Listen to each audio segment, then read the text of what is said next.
Alright, good day. Hi, and welcome. Okay, this is going to be the wacky thing. Oh, pale. Okay, I thought I was going to be getting more horseradish this today. Okay. Gauging silver pellet. Alright, okay.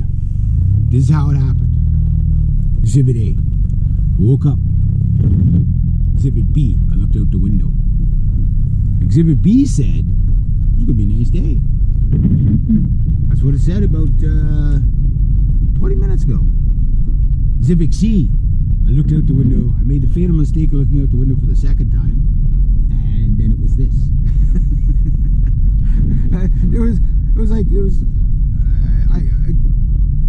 went to the window and it was a little bit cooler. I was like, oh, that's kind of cool out there, right? Like it's been kind of a bit of a cooler than average. I mean, yeah, we had that one day it was like 38 degrees, but that was like the one day.